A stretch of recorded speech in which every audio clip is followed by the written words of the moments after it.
ఆ యూనివర్సిటీ పాడి పరిశ్రమకు తల్లి లాంటిది, అన్నదాతకు అన్న లాంటిది. కానీ ఏం లాభం? అక్కడ పశుపోషణ ఉండదు, అధికారుల ఉదర పోషణ తప్ప.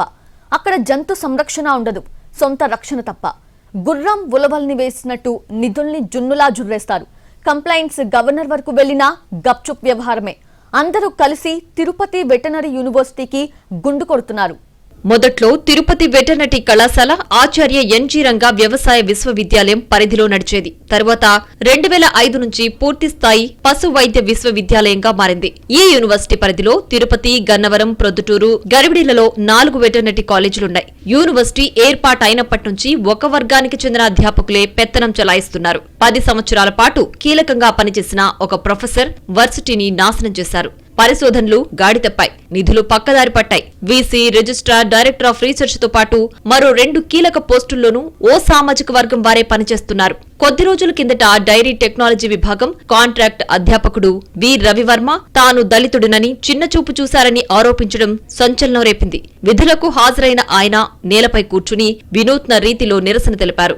గత 5 ఏళ్లు ఉద్యోగుల జీతభత్యాలు చెల్లింపులకే పరిమితం కావడంతో వర్సిటీ నిర్వీర్యమైంది. 2 ఏళ్లుగా ఉపకులపతితో పాటు registrar, research director, dairy science dean వంటి కీలక పోస్టులన్నీ ఇన్ఛార్జి అధికారులతో నడిపిస్తున్నారు. అధ్యాపకుల పదోన్నతులు ఆగిపోయాయి. పూర్తి స్థాయిలో పాలక మండలి లేకపోవడంతో ఎన్ఆర్ఐ కోటా, ఫీజుల నిర్ణయాలు వాయిదా పడుతున్నాయి. పశు వైద్య వర్సిటీలో 2023 నుంచి ఇన్ఛార్జ్ వీసీ పాలన కొనసాగుతోంది. యూనివర్సిటీ ఏర్పాటై 20 సంవత్సరాలు పూర్తయినప్పటికీ ఇప్పటి వరకు 3 మాత్రమే ఫుల్ టైం వీసీలు పనిచేశారు.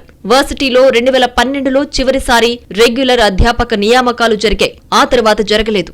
పాడి పరిశ్రమకు వెటర్నరీ యూనివర్సిటీ తల్లి లాంటిది. ముఖ్యంగా రాయలసీమ లాంటి కరువు ప్రాంతం పాడి మీదని ఆధారపడుతుంది. అలాంటి క్రమంలో వర్సిటీ క్రియాశీలక పాత్ర పోషించాలి. కానీ అలాంటి దాఖలాలే లేవు. ప్రొఫెసర్ల ఉదర పోషణకే నిధులు సరిపోవడం లేదు. ఇక పశు పోషణ ఎక్కడి నుంచి వస్తుంది? ఎన్ని ఫండ్స్ కేటాయించినా నమిలి పారేస్తున్నారు. రైతులకు, రీసెర్చ్ డిపార్ట్మెంట్ కు మధ్య కమ్యూనికేషన్ గ్యాప్ చాలా ఉంది. సెమినార్ పెడతారు కానీ అన్నదాతలను అప్రోచ్ కారు. ఫలితాలు ఎలా ఉన్నాయని చూడరు. కొద్దిపాటి సిబ్బందితో ఏ పని జరగడం లేదు. రైతులకి వెటర్నరీ యూనివర్సిటీ అధ్యాపకులకు మధ్య చాలా గ్యాప్ ఉన్నది.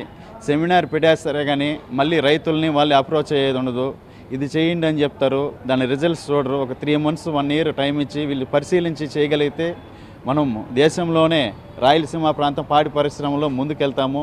వెటర్నరీ యూనివర్సిటీల్లో అంతేకాకుండా నిధుల కొరత ఉందని చెప్తున్నారు అధ్యాపకులు. ఆ నిధుల కొరత కూడా పూర్తిగా అది రాష్ట్ర ప్రభుత్వం కంట్రోల్లోనే ఉంటుంది.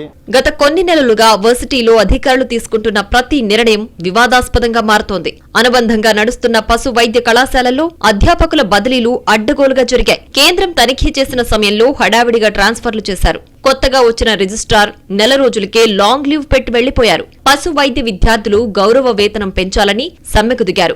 ధనార్జనే ధ్యేయంగా ఇన్ఛార్జీల పాలన నడుస్తోంది. 2020-21లో ఎస్సీ సబ్ ప్లాన్ కింద విత్తన పొటేళ్లను కొనుగోలు చేసి వాటిని ఉచితంగా పంపిణీ చేసేందుకు భారతీయ వ్యవసాయ పరిశోధన మండలి లక్షలాది రూపాయలను మంజూరు చేసింది. ఆ నిధులన్నీ దారిమళ్లాయి. కాంట్రాక్టు సిబ్బంది వేతనాలకు సంబంధించి ఏజెన్సీకి 20 లక్షల రూపాయలు చెల్లించాల్సుండగా 2 సార్లుగా 40 లక్షలు పేమెంట్ చేశారు. తర్వాత విషయాన్ని గుర్తించి 2వ సారి చెల్లించిన 20 లక్షలు రికవరీ చేశారు. ఇక్కడ హైలైట్ ఏంటంటే ఇంతవరకు వర్సిటీ ఖాతాలో ఆ నగదు జమ కాలేదు. మరవి ఎటు వెళ్లాయో దేవుడికే తెలియాలి.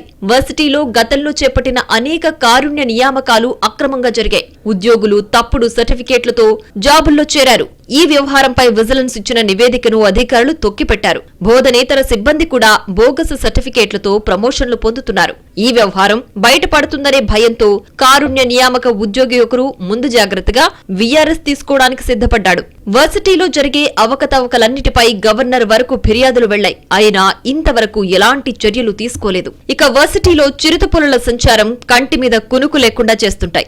నిత్యం క్యాంపస్ లో పులి కనిపిస్తుంది. విద్యార్థులు ఒంటరిగా బయటకు తిరిగే పరిస్థితి లేదు. గతంలో పలువురిపై దాడి చేయడంతో గాయపడిన సందర్భాలు కూడా ఉన్నాయి. పులి వచ్చిన ప్రతిసారి దాన్ని బోన్లో బంధించడం, అందుకోసం 2-3 రోజులు ప్రయాసపడ్డం యూనివర్సిటీలో రొటీన్ గా మారింది. పులులు రాకుండా శాశ్వత పరిష్కారం తీసుకోవాలని విద్యార్థులు డిమాండ్ చేస్తున్నా పట్టించుకోవడం లేదు. కొన్ని రోజుల పాటు పులులకు భయపడి హాస్టల్స్ మూసివేసిన రోజులూ ఉన్నాయి. హాస్టళ్లలో మౌలిక సదుపాయాలు లేవు. నాసిరకం భోజనం ఎలా తినాలంటూ విద్యార్థులు మెరుపు సమ్మెకు దిగిన సందర్భాలు కోకొల్లలు. అవుట్సోర్సింగ్, వర్క్ కాంట్రాక్ట్ సమస్యలను పరిష్కరించకపోవడంతో పరిపాలనా భవనం ఎదుట ఉద్యోగులు ఎన్నోసార్లు నిరసన తెలిపారు. ఇప్పటికైనా వచ్చిన ఆరోపణలపై పారదర్శకమైన, వేగవంతమైన విచారణ జరిపి బాధ్యులపై కఠిన చర్యలు తీసుకోవాలని విద్యార్థి సంఘాలు, వివిధ వర్గాల ప్రజలు డిమాండ్ చేస్తున్నారు. యూనివర్సిటీ ప్రతిష్టను కాపాడడానికి, విద్యార్థులకు మెరుగైన విద్యా వాతావరణాన్ని అందించాలంటే అవినీతిని పూర్తిగా అరికట్టడం ఎంతైనా అవసరం.